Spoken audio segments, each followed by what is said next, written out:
I'm David Marsh. Welcome to Exploring the Human Journey.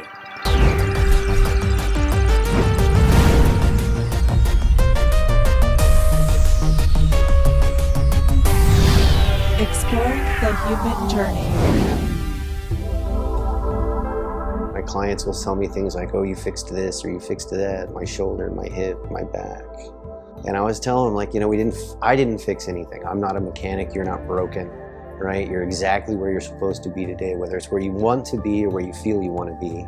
I'm a facilitator. So I like to say I help to facilitate the creation of space within your physical body, right? So your physical body can find balance and healing. I'm just James, I'm just a guy, just a person, on a journey just like everybody else. I do believe everyone's journey is different. My journey is different from your journey. We all have a different path to walk, and hopefully we walk it in grace. I've studied a few different methods of body work and moving energy, studied some Vedic therapies, I've studied some traditional Chinese medicine. Yeah, our bodies have a tendency to store both physical as well as emotional, for lack of a better term, baggage. You'll notice that every major gland in the body corresponds what the Vedics call your chakra system, in your head, in your throat, in your chest, and all the way on down. I really do believe that there is very physical, tactile connection between emotional and physical, quote, pain, baggage, whatever label you'd like to put on it. Because there's a way to hold on to it, there's a way to release it. When I first started massage school and getting into body work and learning about energy, I wanted to be the best at this, man. I want to help and free all of these bodies and free these minds and these souls and just, look at all this beauty there and wonder, and it's just everywhere if you just open your eyes, and wow. And then one day I realized that's just impossible. And what I need to focus on is the person that I'm working with right now and be the best I can for that person in that moment, and to just be present.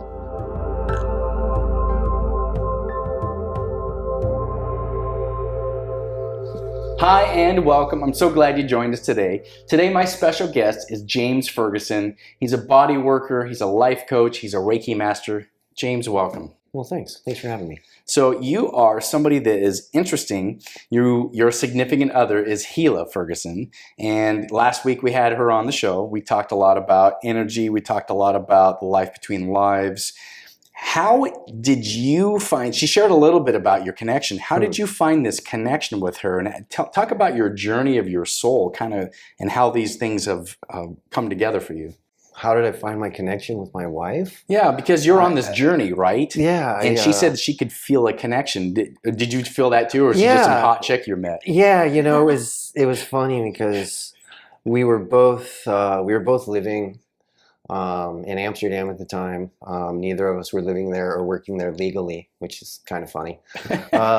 Always the rebel. Yeah, right. And I'll be honest, I was not even thinking about, I'm going to meet someone or any of that. It was... Well, you say Amsterdam, that's a code word for me for party time. Yeah, pretty much. I had a friend, Mo, who owned a coffee shop, and there was a particular event going on in town, a lot of people coming into town, and it just happened to fall in the month of Ramadan. So he was, worried about losing a lot of revenue. Oh my. So he asked me if I would come and run his shop. Huh. And so I was like, yeah, sure, why not?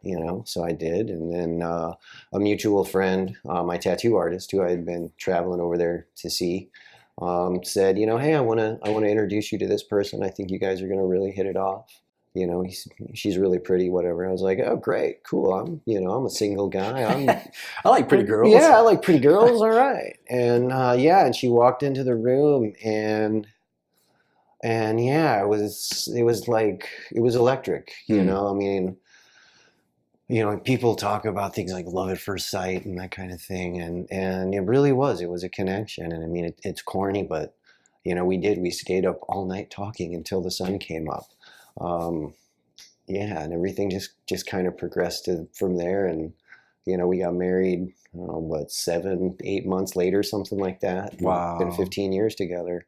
And it's been quite the ride. You know, lots of ups, lots of downs, way more ups than downs, but you know, you can't have one without the other. So, you know. Yeah. So do you feel like a spiritual connection? Because she said she kind of had this spiritual remembrance when you had your hand on her face. Did you feel something like there was a significance to that? Yeah, there was definitely something deeper than I had ever experienced before with any other human being. You know, is that because I was in a space finally in my life where I was open to such a thing? You know, that's possible. You know, is it that maybe you know, spirit guides were just kind of saying, hey, you know, maybe it's time to start paying attention to some stuff. Yeah. So what was your background when you were a kid? Were you given some sort of a narrative of life? Were you like anything goes? Were you given a religious kind of mindset? What was your background? Kind of all over the place, man. My dad is a soldier. He was in the Army for 37 years. Oh, wow. Very, very decorated combat pilot. He served in Vietnam as a helicopter pilot, theyre cavalry, and he's very, very decorated guy. He's the first Army aviator to receive the Congressional Medal of Honor, as well as 2 Silver Stars and a Bronze Star, and just a laundry list of commendations and awards that he's earned over the years. So you're in that shadow of somebody who's high up in the military. Yeah, for sure. My mother is a retired nurse practitioner now, so science, you know, and discipline. Discipline, man. Do it this way. Make your bed. Big in our house. Yeah. You know, hold yourself in this way when you talk to me, and a respect. lot of yes sir, no sir. You know, hold your head up straight. Look me in the eyes. You know, that kind of thing. Some of my gifts were somewhat stifled, you know, as a kid, because they were just, you know, scary, I think, to my folks. And you could feel as a kid that you had some things going on. Oh, yeah. I knew, you know, I knew when my grandpa got sick. I knew when my uncle passed away. Like beforehand, you knew something was up. Yeah. I just knew. You know, I still remember to this day, the evening that my great uncle had passed. He's a really, really nice guy. He's my Uncle Bill. And he was my grandfather's older brother. And, you know, he used to take me out fishing and just stuff like that when I was a kid. Just really, you know, he was like, I don't know, just the relationship that every kid should have, you know, with like an uncle or a grandpa or whatever, right? He was that guy for me. And I remember I just felt that I just knew he was gone, you know, and I got really upset, and I told my mom, you know, that something bad had happened, and she was like, "Oh, you're crazy," you know. And 30 seconds, a minute later, the phone rang, and it was my grandmother from Texas letting us know that Bill had passed. And so, you know, little things like that would happen. Detecting some psychic abilities at a young age. Now. Yeah, things like that would happen, and you know, people in my family would just, you know. They don't want the crazy to go too high. Yeah, you keep that to yourself, you know, kind of thing. You're going to scare people. You're going to put people off. People aren't going to want to, you know, be around you, you know, if you know, basically like if you know things, you know. So, yeah, I just really kind of put it away, put it on the back burner, and just didn't, you know, if I would feel something, I would just kind of, okay, move on and not pay attention to it. So you had that intuitive hit, but then you were like kind of maybe shamed or like told not to use it. And so you kind of like put it in the closet then. Yeah, because it was one of those things that was scary and definitely didn't go along with, you know, traditional, you know, Christian ideology. Were you given that narrative, that Christian narrative? Well, I mean, it was difficult. Kind of, you know, from my grandparents. Both my mom and my dad's folks were Methodists. So it's kind of that white America Christianity of God, guns, and glory. Yeah, right? yeah, really, very much so. Yeah, Jesus with the M16. Yeah, pretty much. And the flag. Yeah, exactly. You know, we're gonna beat and shoot our way, you know, into people agreeing with us kind of a thing. Yeah, if you don't agree with us, we'll kill you. Yeah, yeah. It's, you know, like my dad used to tell me all the time, you know, it's his way or the highway. Oh, yeah. And so yeah, at like 16, it was the highway. Did you leave home early or? Yeah. Okay. Oh, yeah. You chose the highway. I did. Peace out. Yeah, pretty much. It's like, all right, well, I got other stuff to do. And I'm really, really glad I did. I don't think I definitely would not be where I'm at today if I hadn't have chose really to walk my own path and just say, you know, that's not me. You know, this idea of in this box, right, just isn't me. So yeah. So then, how did you integrate your senses, your sense of sight versus the other senses that you mean had? lack of sense of sight? Yeah, because you told me that you had sight, and then when you were a young person, something shifted. Yeah. So I have this degenerative retinal disease called Stargardts, and it's a defect in a gene, ABCA4 gene, if anybody's familiar, and it kicks in around adolescence, which is just so cool, right? Because you don't have enough changes going on. You don't have enough changes. Yeah, right? There's not enough going on in your body at that point, like, thanks, right? universe. Yeah, now you can't see the chalkboard at school, you know, or whatever, right? So like some stuff was tough, you know. I mean, friends were getting driver's licenses and, you know, cars and going on dates and you know, like I was at home watching TV. It was tough, you know. I was angry for a lot of years. I was super duper angry. I didn't realize that losing one sense could be a gift. If that makes sense. You know, I'm sure some of your viewers are probably going, what do you mean a gift? You know, how speak is to this that a gift? Over the years, and with the help of my lovely wife and countless other just great, you know, mentors and teachers, I've learned that, you know, kind of chose this. And one of the things that it's really given me the ability to do is listen, which I think is a skill that a lot of people are greatly lacking in these days. Yeah.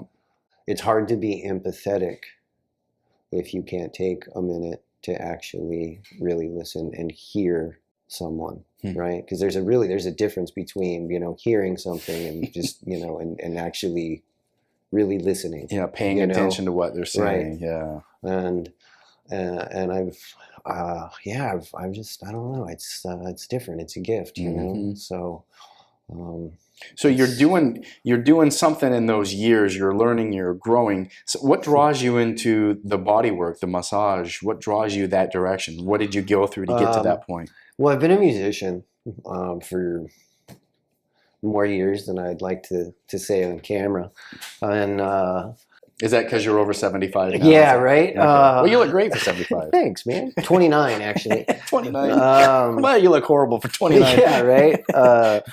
But no, it's just the feeling that different vibrations with music, with tone, with sound, gave me in my body. I figured there had to be, you know, like something to that, and so, you know, singing bowls and didgeridoos, and there's just countless ways, right, that we've used. When I say we, I mean people, right, over time and millennia of using sound to invoke an emotional response or a vibrational change, right, or shift. And I literally would notice that because I'm a bass guitar player, so when I'm playing my bass, certain notes, certain frequencies would invoke different like emotional responses from me, right? So certain, you know, notes might kind of make me feel a little grumpy, right? Certain notes would make me feel just elated and just want to dance, you know. And what happens when we combine these? What kind of weird melancholy, you know, kind of stuff comes out?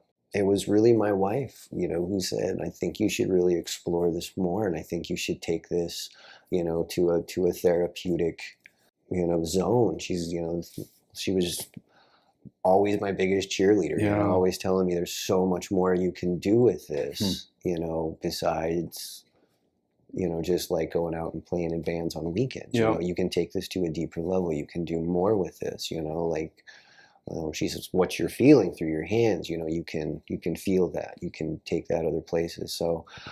So now I do, and I literally feel the vibrations in my client's body when I lay hands on them, or in some cases the lack or slowing of vibration in certain areas.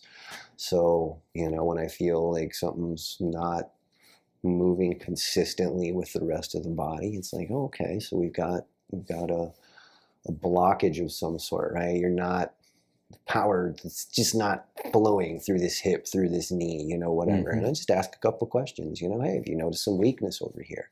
Have you noticed this is feeling fatigued, this or that? And, pretty much 100% of the time, yeah. How'd you know? Well, so you're feeling your senses through not only your hands, you're listening. You've also got that kind of psychic connection too, I imagine. How are you able to integrate that through the tactile into the spiritual, into someone's body? Honestly, I don't know how it works. It just works. I really, because it's funny, Hila, my wife and I, we've talked about this. She's like, oh yeah, I plug in, I do my thing, and I'm in the zone, and I'm just like, man, I don't know, it doesn't work like that for me, it's there. It's not a conscious thought of, okay, I need to get into this space. I just touch somebody and it's there. You're there, yeah. And it's I don't know, it's interesting. Sometimes I don't even have to touch people. Some of my colleagues at work, will tell me all the time, they're like, dude, you just know things you shouldn't know. That's a positive thing. Yeah, there's how do you know? I can see it. I can I may not be able to see the features and the lines in your face, but I can see the energy coming off of you. I can feel the energy coming off of you. I know, I can feel when you're angry. I can feel when something's not right. Can you feel that auric zone around people? Yeah. How does that feel to you? Do you visualize anything? Or yeah. Explain, please. It's I know I can be kind of vague, but Hila's always Dave, I'm really amazing. Well, tell me more. Yeah, Hila's always she's like, you're so vague. You can tell me, it just is, So like right now with you, for you, I can literally see just waves of energy emanating from you. Right? So, fascinating. Okay. Excuse me. Everybody's got an energy zone that comes out of your crown and comes around and goes back into the soles of your feet, right? So I can kind of see this loop of energy. So it's from the top around like this, and it comes out of the crown and literally just is it like a half, like it goes on the body? Yeah. Okay, and you can physically see that. And I have energy and it's moving, and that's a positive thing. Okay, you don't see something bad, right? No. And sometimes I'll see auric colors, which is just really kind of fun, So yeah. Is there any coloration you see in me? Not today. Okay. So it's just totally bland. Yeah. I can see the waves of energy. Right? Wow, that's fascinating. Sometimes those waves will show up with different colors. Usually for me, when I see the different colors, it's because someone is in a deeper emotional space, right? So they're feeling some anguish, some pain of some kind, right? And then that'll show up with different colors. Oh, okay. So people are going through all the time. They've got some emotional thing. We're always going through something, whether we're in a neutral, things are okay. Sometimes we're super happy. Sometimes we're like, ugh, life is worst thing ever. Right. So you get all these experiences. So people come in, I imagine they're just like, hey, I just want a massage. I'm a little tight here. And then they get a load of James Ferguson. So how does that work at times when you begin to work on somebody and they don't know what they're about to experience? I just let the energy flow, and I trust that that spirit's going to move through me in the way that's going to best benefit the person on my table. Not every person that comes to me is open to the idea of a deeper connection to their body. For sure. Not everyone is open to the idea that their emotions, can be tied, to muscular stress, right? To physical stress in the body. when my favorite argument for that is like, yeah, you ever been stuck in traffic? Oh. What's going on in your body when you're stuck in traffic, right? And let's just add on to that, and you got to pee. Yeah. Right? And you're still like a mile to the exit, right? And you're over here, right? In like the third lane, and you need to get over, and there's like a semi right there, and you just like, you got your signal on, and you're honking, you're white knuckling it, and you're just, your shoulders are coming up, and you know, so tell me emotions don't play in your physical body. You know, you got me fired up right now. You know what I mean? Yeah, right? I mean, all you got to do is just recall Yeah. the last time you were stuck in traffic, and instantly your shoulders start to go up, and you're, right? So yeah, it's there, and unless you've done something to let go of that, right? Which could even be just screaming obscenities in the car, right? I'm purging. Exactly. You know, and some people like, no, that won't help. It does. It really does. Yeah. You know, it helps. Let the cork off so the bubbles absolutely. Yeah. You know, we're emotional creatures. So that emotional body we all carry around. You use the term baggage. I love that. In that feature video, we're holding on to this baggage. Yeah. Speak to that point. Well, the way I like to describe it or think about it for myself is, you know, we all have, right, like basically a suitcase. Yeah. I'm going to date myself here and say, you know, like I can remember back in the days when suitcases didn't have wheels, right? For sure. And so it was like a lot harder, right, to carry around your baggage, right? But if you remember those days and you would pick your bag up at the airport, you know, off the conveyor belt that, by the way, back then was right at the gate. Right. They literally took it off the plane and put it on a belt, and you stood there at the gate and got it. Get your cigarettes before you leave. Yeah, okay. Exactly, right? Everybody was standing there smoking, and you're just like, I can't find my bag. Yes. But if you recall, you had to carry that bag. You had to physically carry that bag. And by the time you got across the airport, you know, to the car, to the taxi, wherever you were going to put that bag, it was literally work to unhook your fingers from around that, right? You had been white knuckling that thing for, you know, the better part of 45 minutes, dragging it through the airport. At this point, you know, the muscles in your forearms and, you know, the tendons in your hand are so locked around that thing that you almost have to use your other hand, right, to open it up, to let go of that, right? Our emotional baggage is absolutely the same way. People become so attached to this thing that happened to them, right? And it's interesting because Hila and I, we always, you know, we talk about that whole changing the narrative, right? Yes. Did it happen to you?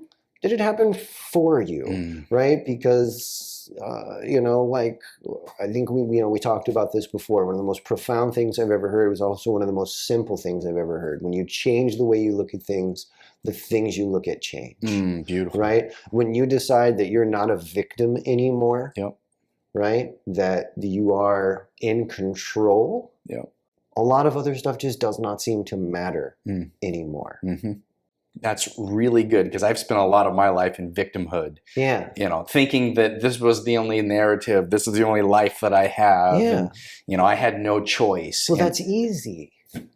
It is easy to be a victim. It's easy. And I will even submit to you that there's a power in that, because if I can get you to feel sorry for me, I somehow have a sense of power. Absolutely. I now have control over, I've gained the control in this situation, because now you feel sorry for me, and so you're going to do these things that I think you should do that are going to make good to stay there. Exactly, and it's going to, you know, it shows me that you care about me, right? Because you're coddling me. And I kind of look at that and go, yeah, no, that's exactly the opposite of caring about someone is coddling them, right? I mean, well, what's one of the old expressions, right? You give a man a fish, you feed him for a day. You teach a man to fish, you feed him for life, right? So if I do a session with someone and we go through everything and I don't say a word, I don't tell them anything about what I'm feeling in their body, and, you know, how does this relate to you? You know, does this resonate with you? And we just go through and we're done. And I'm like, hey, cool, how you feeling? They go, well, great, I'm feeling a lot better. Awesome. They don't know why. You know what I mean? They haven't actually made that connection, right? So sometimes that's how we start, right? Because they're just in that space where they don't get it. And then they come back. right? Now the real journey begins. So you begin to do a little bit more work with them then. Mhm. Yeah. So I love Chinese medicine. I don't know a lot about it. TCM is a very, very broad. Yeah. It's crazy huge, man. Yeah. Yeah. And so there's all the energy points in the body. There's Yeah. the chakra system. There's Yeah. there's different modalities. Sure. There's the acupuncture, the pressure points. Mhm. Tell me about how you've learned about these things with this amazing human body that we have. Well, what I've learned is we have points in the body that correspond to organs, right? And organs correspond to emotions. Lungs correspond a lot when people are grieving, right? And you can always tell when someone's grieving or breathing, right? It gets different. Sometimes shallow, right? Congestion. And then the lungs are related to the kidneys, right? So, I mean, it's just, it's kind of hard for me to really go, into that kind of, without actually, having a body that we're working with. So I can be like, oh, well, this is connected to this and this is connected to that. And, but yeah, it's all connected. And there's these emotional points, right? That correspond with acupuncture points, right? Which, oddly enough, I also studied martial arts. And these points also correspond to strike points in martial arts, right? So then that led me to this whole idea of intention, right?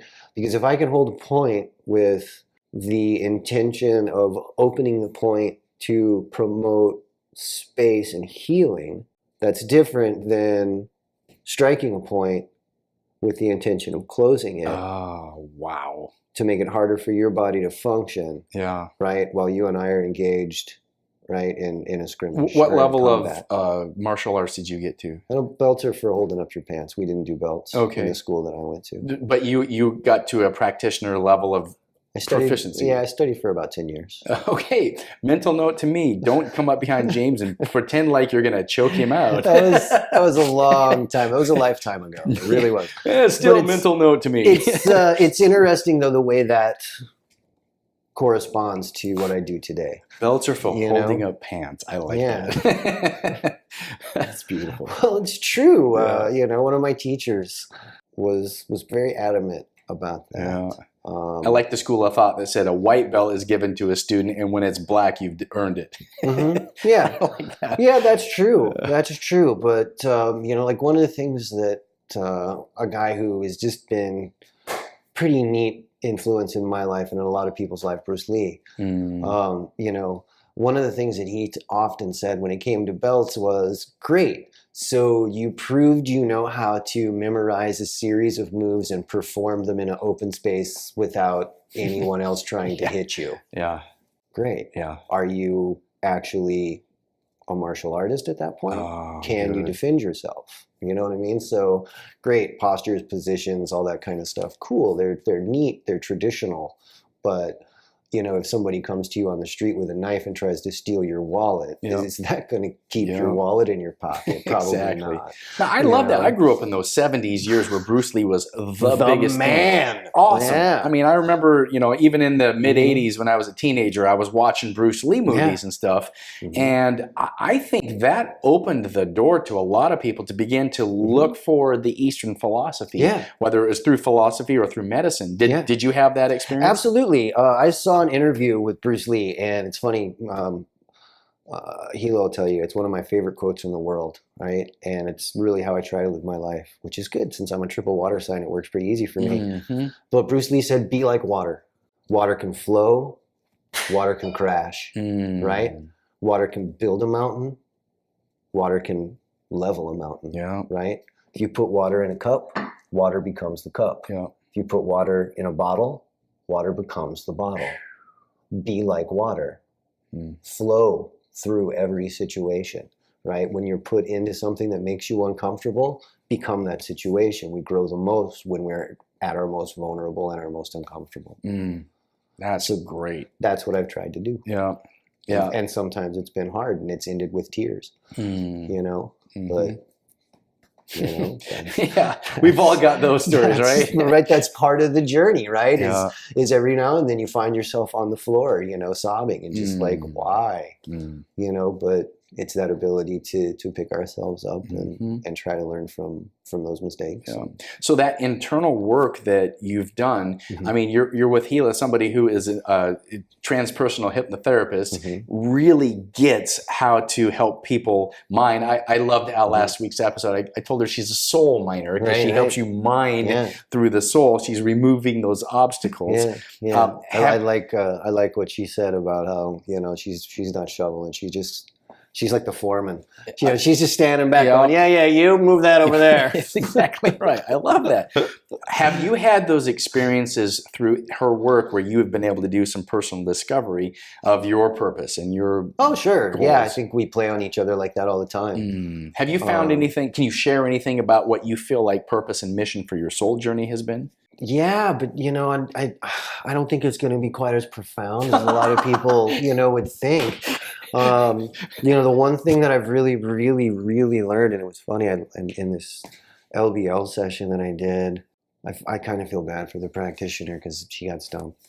But I went to this, no, it was not Gila. It was this amazing place called that I refer to as the Soul Gravy. Ooh. And she's like, all right, tell me more. And I'm like, okay, well, it encompasses everything and nothing at the same time. It's like all color and all sound, but it's completely void and completely silent, you know, but it's the energy of every experience and every soul and everything that I've ever done and been and every lifetime and everything. And it's just like here, right? And I'm just in it.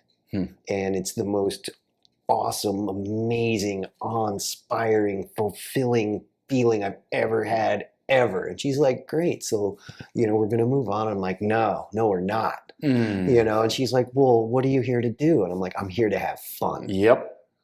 You know, I'm here to play. Yes. You know, and that was the most profound thing that I've really taken out of my spiritual journey is like, so good. We're here to have fun, man. Yep. We're in this amazing physical tactile world, dude, where we have physical feelings, right? We can touch stuff. We can drink things and eat things. We get food, we get sex, we get pleasure, we get sickness, we get pain, right? We get it all. We get all this just freaking cool stuff, man, that, let's be honest, we don't experience in spirit. Yeah. We don't get that physical experience in spirit. Yeah. And so it was this huge dawning that, you know, wow, man, the meaning of life is to live. Yes.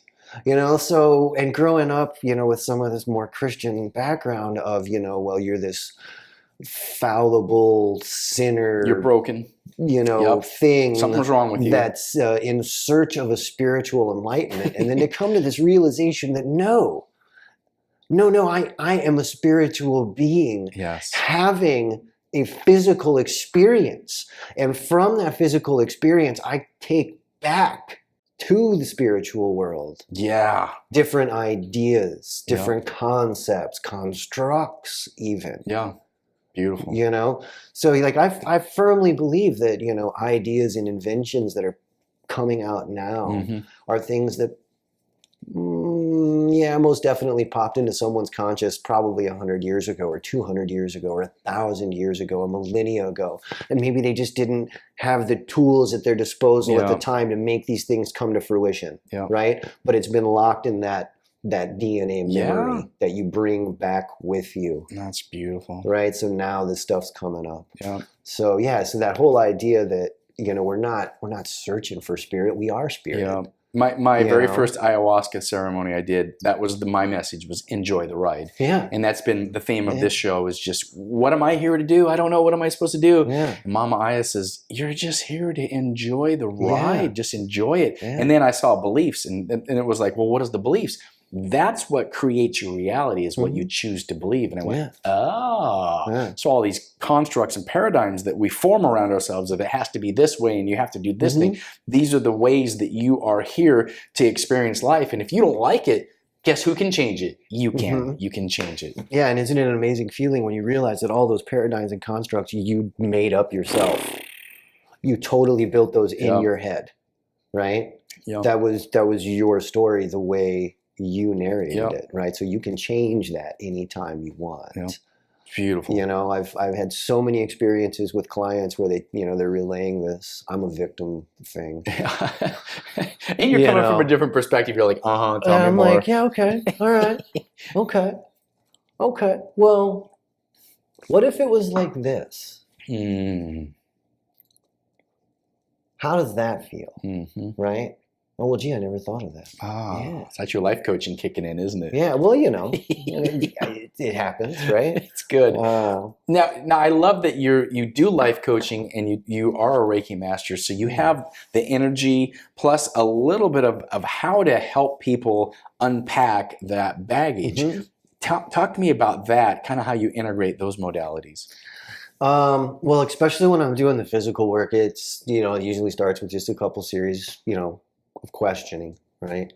Are you open to the idea that emotions can manifest as physical pain or stress in your body? Because you let them get that idea. Yeah. Okay. Are you open to the idea that being stressed out in your marriage, with your child, at work, with a coworker, boss, whatever, right, can impact how you interact with others? Right? Are you open to the idea that you might be a little nastier with someone at work if you had a fight with your spouse that day? Right? Are you open to the idea that that headache could actually be a direct cause from you hamster wheeling something? Yes. Right? Because you're just stuck up there, right? So yeah, that's how it starts. Yeah. Are you open to the idea that and it's funny when people get this, they're like, so basically you're saying I'm causing my own pain. Oh, ding dong, big red fire truck, elephant in the room. And I'm like, I don't want to say necessarily you're causing your own pain, right? Because again, people are going to go into victim mode there, right? And they're like, oh, great, so poor me, I just do this to myself. Yeah. No. You know, how we're dealing with things or not dealing with things, right, can be a factor. Yeah. You know, so yeah, are you open to this idea? Sometimes people just say, no, absolutely not. You know, this is just physical stress from repetitive motion. And, you know, okay. Yeah. That's the space you're at. That's the space you're at. Yep. I will meet you where you're at every time. Yep. I'm not going to try to take you somewhere you don't want to go. Yeah. It's not my job. So here's the work I can do for you because this is where you're at. And then what happens when that person begins to have a new thought, a new upset the apple cart thought that, oh, maybe I never thought about that. How does that begin to come into play? Lots of times they bring it up in session like it's some, you know, just huge grand catharsis. You know, they're just like, so I was thinking about our session, some of the things that you said, and it just hit me that, you know, blah, blah, blah, blah, blah. Yeah. You know, what do you think? I think I've been trying to get you to figure that out for a year. You know, like, of course you don't say that. Of course, those are in your head. That's your in the head voice. Yeah. Yeah, you know, you like, oh, well, that's fantastic. Yeah. How does that feel to you? Yeah. You know, I've been that guy that's had those thoughts with those kindergarten level epiphanies. Yeah. But that's how it starts, man. Yeah. You know, I like that you said a kindergarten level epiphany, but you know, for what you or someone might call a kindergarten level epiphany, that might be just the biggest, hugest experience ever. For when you're wearing diapers before, and then suddenly you're a big kid now. Yeah, you know, so that can be a really, really big deal. You know, I mean, like Hila and I could probably sit and bore you for hours with stories from different clients, but you know, really, what it comes down to is that changing of perception, realizing that you really are in control, that you get to choose. Yeah. I love the website door2change.com that you guys have, because it's the opening of the door that you want to change, whether it's her modality in the hypnotherapy or your modality with the body work. You're allowing people to open the door. Yeah. Well, and it's up to you to open the door, right? All we do is show you where the door is. You know, you've asked me, you know, before about, you know, what do I do? How do I, you know, and I say, you know, I help to create that space. Yeah. So your physical body can find what it needs to move and to heal. Yeah.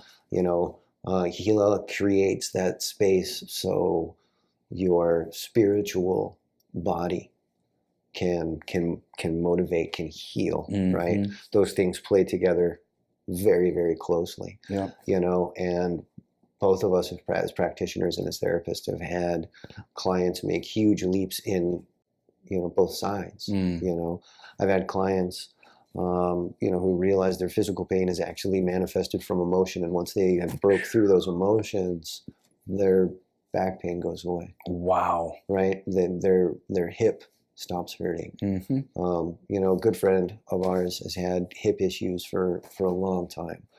And, you know, she had come to me for physical stuff. And, you know, we had talked about that, you know, this is really connected to something deeper, something older, something not necessarily physical. Yeah.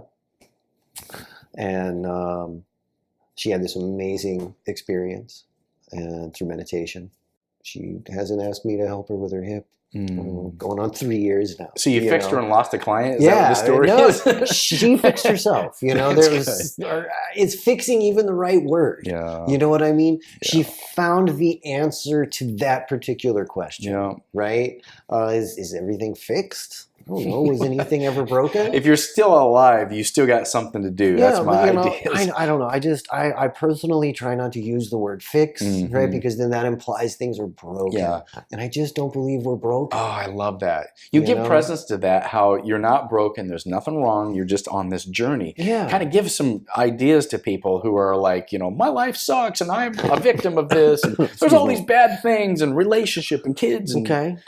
It's really simple. As long as you feel that way, that's what it'll be.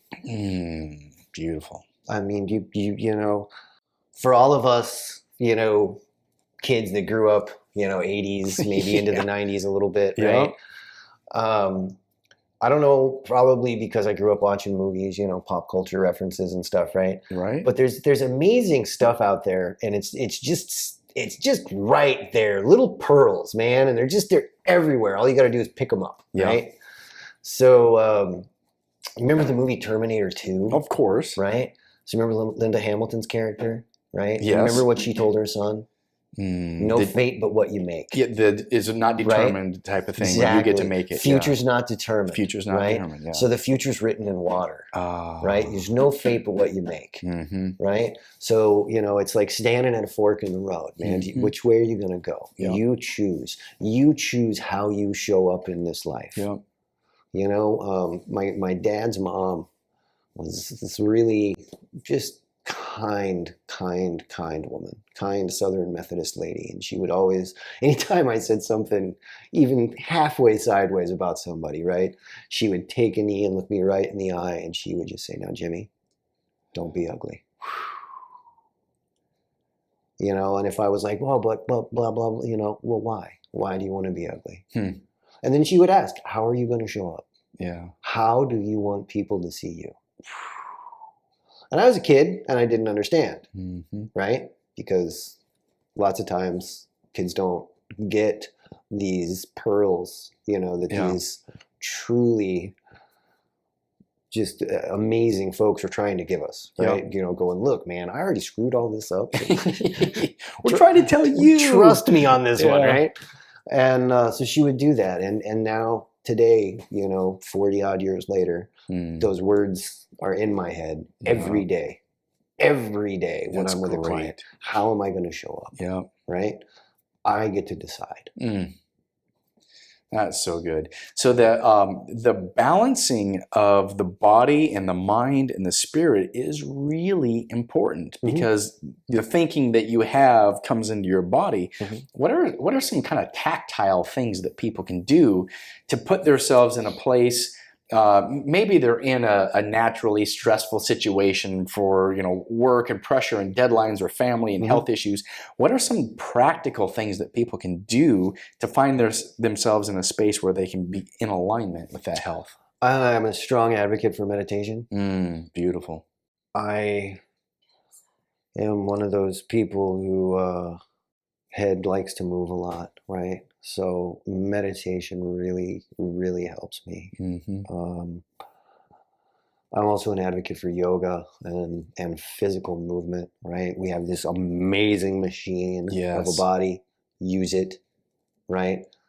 There's people, well, I don't like yoga, right? It's too slow. Go do Pilates, right? Hila doesn't like yoga, and that's what she's like. It's too slow for me. She does Pilates, right? And she does like these, the hanging silks, and this kind of stuff, right? Awesome. Knock yourself out, babe. I need to slow down, right? So for me, yoga is great. And that connection with the breath. Absolutely, right? For other people, who maybe don't like that idea, great. Go jogging, ride a bike, find a physical outlet, right? I guarantee you there is a physical movement that will feel good to your body, and it will help bring a mental and spiritual and emotional balance within you, right? I have a friend and colleague who isn't big on exercise, right? It's not really his thing, right? But he loves to garden, right? So every morning he is up at the crack of dawn and he is outside and he is working in his garden for 2 to 3 hours. Wow. Right? Then he goes back inside and he takes a shower and he lays back down for a couple hours and goes to work. But every day he does that. And that is physical as well as meditative. He's got his hands in the dirt. That's right? earth connection too. It's connecting to the earth. He's grounding, right? And he's fully aware, that all of this is happening while he's doing it. But he's found that for him, right? And then, when it's time to harvest, right, then he actually can physically hold, right, the fruits of his labor, right? So he literally gets to be like, look what I did, look what I've done. Wow. Look what I've created in this space, right? And, so that works really, really well for him. Give presence to grounding, how someone can get that grounding in their body. That's different for everybody. I've met people who can ground just, I've gotten to the point where I can do that before I go into session, literally just take a couple of deep breaths, focus. Okay, I'm ready. I'm ready to go. I leave my stuff at the door, right? Because it's not about me, and we go in. I've met other people who need to go outside, right, and like physically touch earth, right?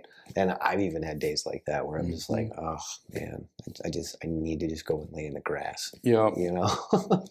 Sweet Lady Gail loves to place her hands on this big giant tree near our house, and she'll just take that and just visualize the energy going into that tree because it can handle it. I've done that. We've got a ginormous eucalyptus tree in our backyard, and it's just like plop, man, like right in the middle of the yard, and there's been a couple of times when I've thought, who thought of putting that there? Like, why would you put it on one side or the other side, But I don't know, now I love this tree, and it's just there, and it's in the middle, and it just takes up everything. It's like this cleanser. You know what I mean, for our area. It's I don't know, it's just wonderful. That's cool. So man, it's hard.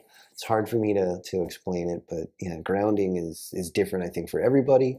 Well, even that connection just with the actual Mother Earth is so important. And a lot of people don't ever feel it. So when somebody schedules an appointment with you, what's that like? Is it just like, okay, lay down, let me do body work? I mean, is there any work, any intake form or anything like that? Sure, I've got my normal, physical, intake form. Tell me about your medications that you're on. Tell me about any kind of physical ailments that you might have had, any surgeries. Things like that. Because there's pressure points that somebody might be very sensitive about. I mean, if you've got, a couple screws holding, bones together, I need to know about that, right? Because become really physically uncomfortable if I start working into those spots because, you know, I don't know that there's a screw right there. Yeah, Right? I have a kid that had a collarbone pop and he had screws in his collarbone, Mhm. so I didn't even think about that. Yeah, you did Mhm. want to be aware of that. Hey, there's a Absolutely. Phillips head right here, Yeah. son. What's that about? Yeah, exactly. Yeah. Yeah, and if you don't know about it, you know, and you put a lot of pressure or, you know, you try to move You're something. working on some arm or Right, something. you try to move something a certain way that it's designed to move. Oh, but maybe it doesn't now because there's a screw there or this was injured, right? And then that creates a whole new thing, right? Why? Why did you choose to injure that? And that's another big one for a lot of people, right? Is when we get into that whole, you know, we're going to leave the victim realm, right? And because you chose this, you chose it for a reason, so let's figure it out. You know, I had to do that with my eyesight. You know, why would someone choose to be born blind? Right? Because, you know, in a world that is so integrated on sight, why would you choose to not, you know, to not have Have you that? had an answer that's satisfiable to you? Yeah. Okay. Yeah. And I needed to learn how to listen. Incredible. So they're on your table, you've done the intake form. What's some of the tactile things you do to let people get into that space where they can begin to feel the healing and then do the healing? I just ask them to breathe. You know, I start asking questions. You know, if I'm holding this spot, do you feel a referred sensation anywhere? Right? And usually those points will, you know, correspond with organs, with chakra points, you know, this kind of thing. And, you know, I'll be honest, I mean, a lot of times I feel it way before they do. You can tell what's coming up. Is there an emotional response there? Sometimes. Sometimes. Not generally for me, but from them. I can feel their emotion, if that makes sense. So it's not necessarily like I feel sad, right?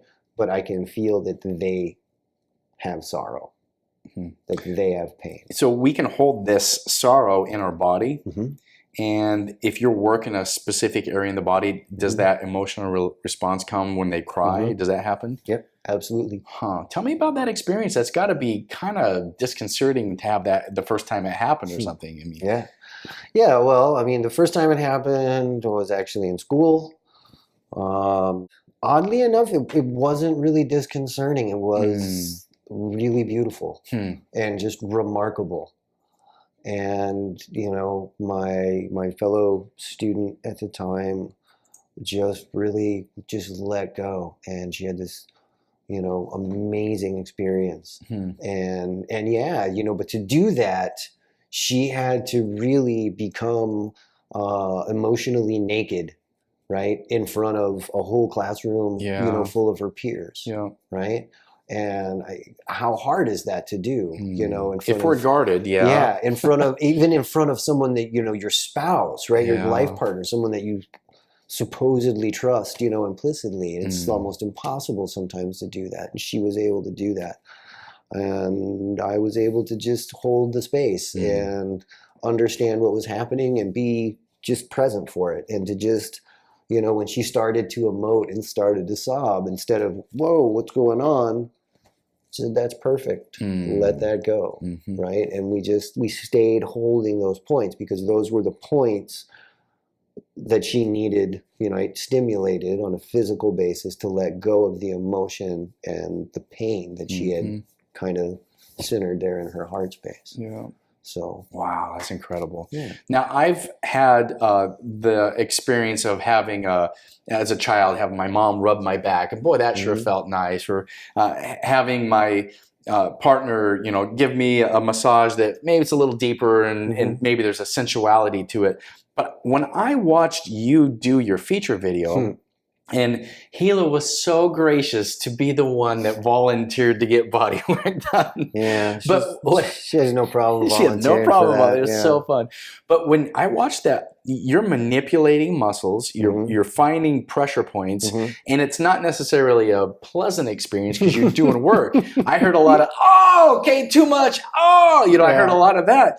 It's not necessarily like, oh, it's all bliss. You're doing work. Talk about that. Yeah. It's work. It's deep work. You know, we're trying to move deep things out of deep places, right? The only way you can do that is to dig deep holes. Wow. You know what I'm saying? You worked for years to bury this crap as deep as you possibly could so you didn't have to feel it, right? You think it's going to feel good to dig it back up and get rid of it? Wow. You know, I mean, like, I'm honest with people. I tell people, look, man, you know, this part's not going to be physically comfortable, right? But whatever put that trauma there probably wasn't physically comfortable to begin with, right? And for whatever reason, you've decided to hold on to it for a year or 5 or 10 or 30, right?